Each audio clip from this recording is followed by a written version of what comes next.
Family members के बीच में illegal relationship होना। वो अपनी ही फैमिली लाइन में से किसी से शादी करते थे, चाहे वो भाई बहन हो या चाचा भतीजी। मतलब कई बार मैं सोचता था कि बहुत सारे ऐसे कम्युनिटी हैं आज भी इंडिया में जो अपने बुआ या मामा के लड़का या लड़की जो होते हैं, जो सिबलिंग, जो कजिन ब्रदर या कजिन सिस्टर होते हैं, उनके साथ शादी करना सही मानते हैं। ऐसी कम्युनिटीज भी हैं, मैंने देखा है। पारसी कम्युनिटी इतनी छोटी है कि शादी करने के लिए पारसी पार्टनर मिलना बहुत मुश्किल हो जाता है। इनब्रीडिंग की वजह से लाइफ स्पान कम हो सकती है, और वो मैं आपको आज प्रूव करके दिखाऊंगा कि गोत्र कितना इम्पोर्टेंट है। सेम गोत्र में शादी करने से क्या क्या प्रॉब्लम्स होती है। 83 इयर्स ओल्ड भारत के जाने माने इंडस्ट्रियलिस्ट मिस्टर रतन टाटा जी ने एक बार न्यूयॉर्क टाइम्स ने लिए एक इंटरव्यू में ये बात कही थी। What one has watched silently is the diminishing of a community known for its excellence। इस स्टेटमेंट में वो अपनी यानी कि पारसी कम्युनिटी की बात कर रहे हैं, जिनका पॉपुलेशन आए दिन कम होता जा रहा है, और आने वाले सालों में ये कम्युनिटी 23,000 इंडिविजुअल्स की हो जाएगी, ऐसा एस्टिमेट किया जाता है। पर ऐसा क्यों हो रहा है, ये जानने के पहले आइए हम एक कहानी सुनते हैं। मोनिका मेयर्स नाम की एक महिला अपने ही बेटे के प्यार में पड़ गई, जिसकी वजह से उन्हें जेल जाना पड़ा। जी हाँ, आपने सही सुना। जब वो 16 साल की थी तब उन्होंने अपने बेटे कार्लोस को जन्म दिया, लेकिन वो उम्र में बहुत छोटी थी, इसलिए उन्होंने अपना बच्चा अडॉप्शन के लिए दे दिया ताकि कोई और फैमिली उसका पालन पोषण करे। लेकिन 19 साल बाद उन्हें अपने बेटे कार्लोस की याद आई और उन्होंने उसे इंटरनेट और सोशल साइट्स पर ढूंढने का प्रयास किया। बहुत ढूंढने के बाद उन्हें उनका 19 साल का बेटा कार्लोस मिल गया।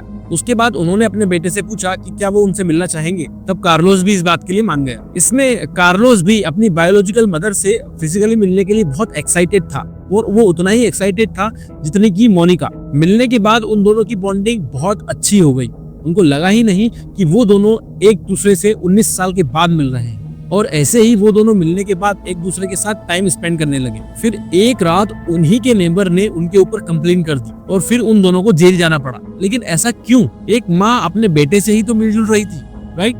बट नहीं, मोनिका को अपने बेटे से प्यार हो गया था, not as a mother but as a partner. और कार्लोस की भी कुछ ऐसी फीलिंग थी। पहले उन्होंने इस रिश्ते को छुपाने के लिए बहुत प्रयास किया, लेकिन नेबर्स को पता लगते ही उनके खिलाफ पुलिस कंप्लेन की गई और उन्हें कोर्ट ने गिल्टी ठहराया इलीगल रिलेशनशिप को रखने के लिए।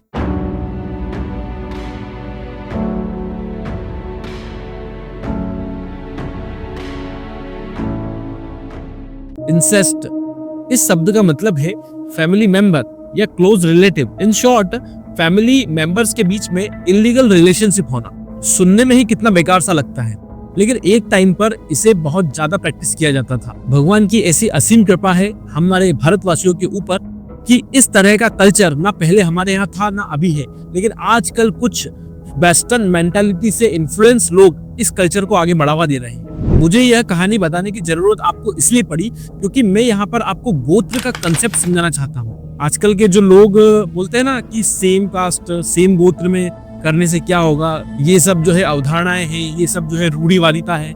ऐसा नहीं है, इसके पीछे साइंटिफिक कारण भी है, और वो मैं आपको आज प्रूव करके दिखाऊंगा कि गोत्र कितना इंपॉर्टेंट है। सेम गोत्र में शादी करने से क्या क्या प्रॉब्लम्स होती है, ये साइंटिफिक प्रूवन है। ये सब बातें ऐसे ही हमारी सनातन संस्कृति में नहीं लिख दी गई है। हर एक चीज के पीछे बहुत माइन्यूट सा कारण, बस वही मैं आज आपको समझाने के लिए आया। तो बताना चाहता हूँ कि इस कहानी में दोनों ही माँ बेटे को जेल जाना पड़ा क्योंकि ये इलीगल रिलेशनशिप की कैटेगरी में आता है, और क्योंकि वो दोनों ही यूएस के सिटीजन थे, और यूएस में state wise incest laws vary होते हैं। दुनिया की 22 कंट्रीज ने इंसेस्ट को अभी तक क्रिमिनलाइज नहीं किया है, इंक्लूडिंग इंडिया। और दूसरी तरफ Saudi Arabia, Iran, Afghanistan, UAE जैसी कंट्रीज में इंसेस्ट को बहुत बड़ा क्राइम माना जाता है। इवन इस क्राइम के लिए उन्हें मौत की सजा तक सुना दी जाती है। लेकिन ऐसा क्यों?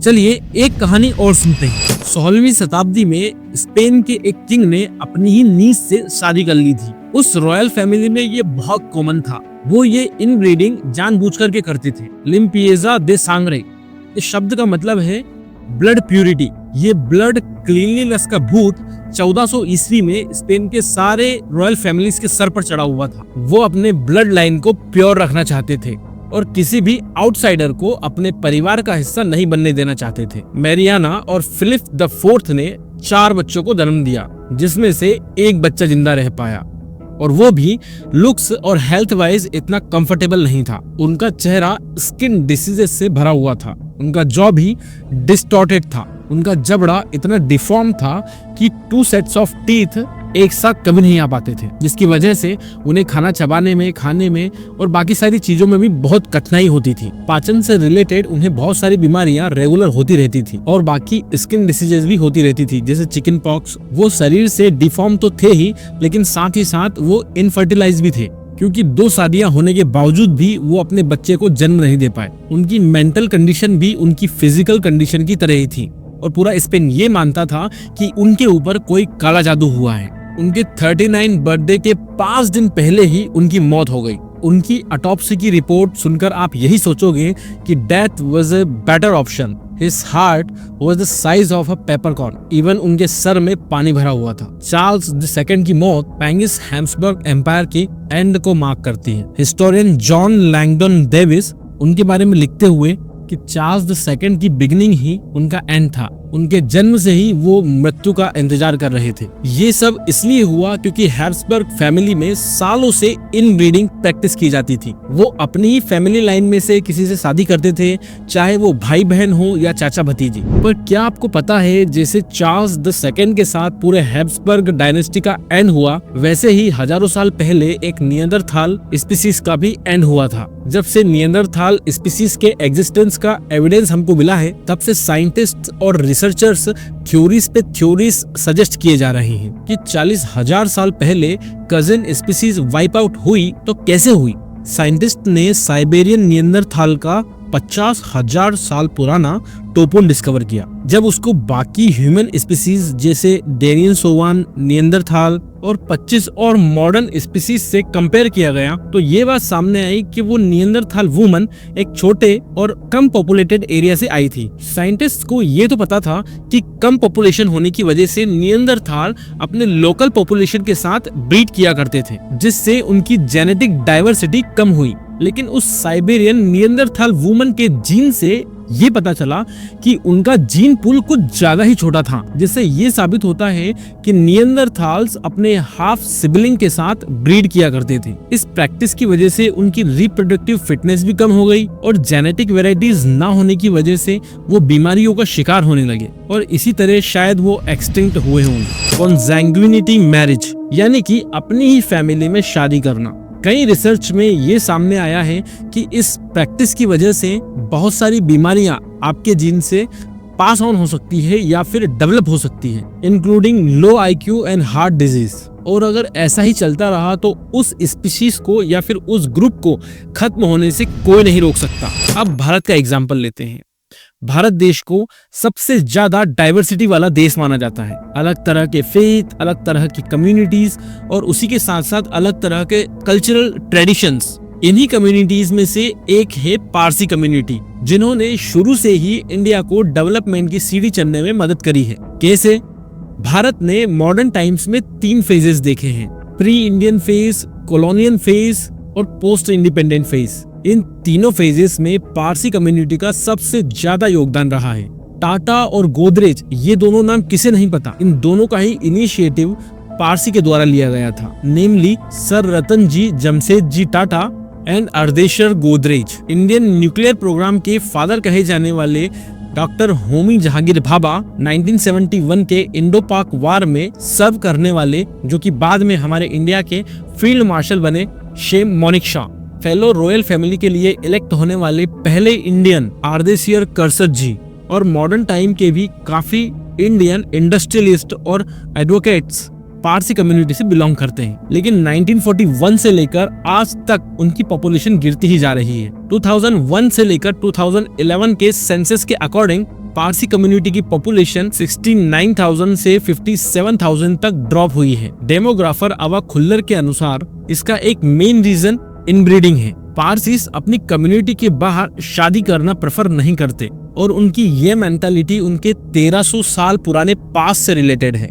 जब अरब इन्वेडर के परसिक्यूशन से बचकर उन्होंने पर्शियन गल्फ से निकलकर इंडिया तक का सफर तय किया, तब उनकी कम्युनिटी के लिए इंडियन सब कॉन्टिनेंट एक स्ट्रेंज जगह थी, जहां वो ना किसी को जानते थे और ना ही वो वहां के कल्चर को समझ सकते थे। सो उन्होंने हमेशा मेक श्योर किया कि वो अपनी कम्युनिटी को प्रिजर्व करे अपनी ही कम्युनिटी में शादी करके। लेकिन ये मेंटालिटी उनको एक्सटेंशन तक ले जाने की ताकत रखती है। पारसी कम्युनिटी इतनी छोटी है कि शादी करने के लिए पारसी पार्टनर मिलना बहुत मुश्किल हो जाता है और फिर लेट मैरिजेस बढ़ती जाती है और लेट मैरिज के बाद आए हुए बच्चे को कॉन्सिक्वेंसेस का सामना करना पड़ता है, जिससे मोर्टेलिटी रेट बढ़ जाता है। ये सबसे मेन कारण है कि क्यों पारसी पॉपुलेशन इतनी ज्यादा गिर रही है। इसके साथ साथ कम्युनिटी में ही इनब्रीडिंग की वजह से जो बच्चे पैदा होते हैं वो डिफेक्टिव जन्म लेते हैं, उनमें बहुत सारी अलग अलग तरह की बीमारियां होती हैं। 2013 में 735 मृत्यु हुई और 174 बर्थ हुए, जिससे ये तो समझ में आता है कि जो डेथ रेट है वो बर्थ रेट से कहीं ज्यादा ऊपर है। और उन बच्चों को पारसी कंसिडर नहीं किया जाता जो नॉन पारसी फादर और पारसी मदर से पैदा हुए हैं। इस रूल के खिलाफ काफी इंटेलेक्चुअल लोगों ने आवाज उठानी चाहिए थी, लेकिन वो इस पुरानी रिजिड मेंटालिटी पर हमेशा से डटे हुए हैं। एक स्टडीज के अकॉर्डिंग हर डेकेड्स 12% से इनकी पॉपुलेशन डिक्रीज होती जा रही है और अगर ऐसा ही चलता रहा तो फ्यूचर में 23,000 की एक छोटी सी पारसी कम्युनिटी बची रह जाएगी। लेकिन ये इनब्रीडिंग से जीन पूल कम होना, जेनेटिक वैरायटी का ना होना, इन सब चीजों का मतलब क्या है? इनब्रीडिंग की वजह से लाइफ स्पान कम हो सकती है, प्रोडक्टिविटी और फर्टिलिटी रेट भी कम हो सकता है। ह्यूमंस में दो तरह के जीन्स होते हैं, dominant and recessive. Dominant genes वो होते हैं जो अगर हमारे रिसेसिव जीन के साथ मिल जाए तो उनकी इंफॉर्मेशन को ओवर रूल करके हमारी पहचान और हमारे अपीयरेंस को भी डिसाइड करते हैं। लेकिन वहीं दूसरी तरफ रिसेसिव जीन्स के ट्रेट्स तभी अपीयर होते हैं जब वो कपल्स में हो। चलिए इसे सिंप्लीफाइड करके एक एग्जांपल से समझते हैं। हमारा डीएनए हमें दोनों पेरेंट्स से इक्वली इनहेरिट होता है। अगर दोनों पेरेंट्स में से एक की आंखें ब्राउन है और एक की ब्लू है, लेट्स से अगर जो मदर है उनकी आंखें ब्राउन है और उनके पास डोमिनेंट जीन है, लेकिन जो फादर है उनकी आईज ब्लू है और फादर के पास रिसेसिव जीन है, तो जो बच्चा होगा उसकी आंखें ब्राउन होगी, क्योंकि जिसकी आंखें ब्राउन है उसके पास डोमिनेंट जीन है और वो रिसेसिव जीन को ओवररूल कर देता है। बहुत सारे रिसेसिव जीन्स बीमारियां लेकर आते हैं। तो ऐसा हो सकता है कि इनब्रीडिंग के दौरान मेल और फीमेल दोनों में रिसेसिव जीन्स हों। ऐसा इसलिए क्योंकि वो एक ही डायनेस्टी, एक ही लाइन से आते हैं, एक ही फैमिली के मेंबर होते हैं, मतलब कि वो ब्लड रिलेटेड है और एक ही फैमिली से आए हैं। और जब इन दोनों को बच्चा होगा तो उस बच्चे में रिसेसिव जीन्स इनहेरिट के चांसेस बहुत ज्यादा बढ़ जाते हैं, जिसकी वजह से उसके हेल्थ पर बुरा असर पड़ेगा, वो भी किसी लॉन्ग टर्म डिसीज की वजह से। और ऐसा जरूरी नहीं है कि उन्हीं जीन्स की वजह से उनके पेरेंट्स को भी सेम बीमारी हो। हमने देखा कि नियंदरथाल से रॉयल डायनेस्टीज तक इनब्रीडिंग की वजह से एंड हो गई और पारसी कम्युनिटी की तरह ही और भी कम्युनिटीज जो इनब्रीडिंग प्रैक्टिस करती हैं, उनकी फैमिली लाइन, उनकी कम्युनिटी और उनकी डायनेस्टीज को भी एंड होने से कोई नहीं रोक सकता। बेसिकली ये सारा कुछ मैंने थोड़ा रिसर्च करके निकाला है जो मैं आपको यहाँ पर प्रेजेंट कर रहा हूँ। बट इसको अगर मैं सिंप्लीफाइड वे में बोलूँ, जो आप सिंपल तरीके से बहुत ईजी भाषा में उसको अगर आप समझे, तो वो इस तरीके से है कि अगर दो सेम गोत्र के मेल और फीमेल हैं, हस्बैंड और वाइफ हैं, और उन दोनों की जब शादी हो जाती है, उन दोनों से जब जो बच्चा पैदा होता है वो बच्चा बहुत डिफेक्टिव होगा, डिफॉर्म्ड होगा, या फिर वो कहीं ना कहीं उसको बीमारियां होंगी। क्यों? उसका कारण यही है कि दोनों के सेम जीन्स हो सकता है उसमें रिसेसिव जीन्स हो और उसके कारण से उसको वो बीमारी इनहेरिट हो। इसलिए हमेशा अपने गोत्र को छोड़कर किसी अन्य गोत्र में शादी करना चाहिए, ये इसका साइंटिफिक रीजन है। लेकिन आजकल जो वेस्टर्न कल्चर से इन्फ्लुएंस हो चुके हैं वो इस तरह की हरकतें करते हैं कि वो अपनी ही फैमिली लाइन में या अपने ही गोत्र के लोगों के साथ संबंध बनाना उचित समझते हैं। मतलब कई बार मैं सोचता था कि बहुत सारे ऐसे कम्युनिटी हैं आज भी इंडिया में जो अपने बुआ या मामा के लड़का या लड़की जो होते हैं, जो सिबलिंग, जो कजिन ब्रदर या कजिन सिस्टर होते हैं, उनके साथ शादी करना सही मानते हैं। ऐसी कम्युनिटीज भी हैं, मैंने देखा है, इवन मेरे फ्रेंड सर्कल में ही ऐसे कुछ है। तो अगर उनका गोत्र सेम होता है तो फिर वहां पर दिक्कत आती है। So there is a concept of gotra system in our Sanatan Dharma. लेकिन चलिए एक पॉसिबिलिटी एक्सप्लोर करते हैं। मान लीजिए कि ह्यूमन स्पीसीज आने वाले 100 सालों में एक ऐसा बाहरी आक्रमण फेस करती है जिसकी वजह से सब कुछ नष्ट हो जाता है, और उसमें सब कुछ खत्म होना मतलब सब कुछ खत्म हो जाता है और सिर्फ एक कपल बचता है जिसने शायद इस घटना का पूर्वानुमान लगा लिया था, जिसकी वजह से वो अपने आप को सिक्योर करने में सफल हो जाते हैं। लेकिन अब आगे क्या होगा? ह्यूमन सिविलाइजेशन को आगे बढ़ाने की जिम्मेदारी अब इन दोनों के ऊपर आ जाती है। पर क्या ये दोनों अर्थ को रिपॉपुलेट कर पाएंगे? इन दोनों से जन्मे सारे बच्चे तो सिबलिंग्स ही होंगे। तो फिर अगर सिबलिंग्स को इनब्रीड करना पड़ा तो इसका अंजाम तो आगे हम देख ही चुके हैं। तो फिर क्या ये कपल कभी भी अर्थ को रिपॉपुलेट नहीं कर पाएगा? हमने एडम और ईव की कहानी सुनी है और मनुस्मृति में भी यही दिखा कि कैसे मनु ने एक नाव में सभी स्पीसीज की एक ब्रीडिंग कपल को लेकर फिर से ग्रेट फ्लड या प्रलय के बाद वापस से अर्थ को रिपॉपुलेट किया। एक्चुअली इस इनब्रीडिंग की प्रॉब्लम से बचना बहुत जरूरी है, वरना स्पीशीज एक्सटिंक्ट हो जाएंगी। इसलिए अगर मुझसे पूछा जाए कि क्या सिर्फ एक कपल के माध्यम से इस अर्थ को रिपॉपुलेट किया जा सकता है, तो इसका आंसर होगा शायद नहीं। इसीलिए हमारे शास्त्रों में बहुत जगह पर वर्णन आता है कि दक्ष प्रजापति ने बहुत सारे बच्चे पैदा किए, पहले 10,000 फिर 60,000, लेकिन कुछ बच्चे उसमें से जंगल चले गए, संन्यास ग्रहण कर लिया और कुछ बच्चे इस अर्थ को रिपॉपुलेट करने के लिए वहां पर रह गए। तो एक्चुअली में सिर्फ एक कपल के माध्यम से अर्थ को कभी रिपॉपुलेट नहीं किया जा सकता, बिकॉज ये इनब्रीडिंग की समस्या के कारण वो स्पीशीज एक्सटिंक्ट हो जाएगी। और शास्त्रों में जो गोत्र का कंसेप्ट है वो सबसे सटीक दिया गया है।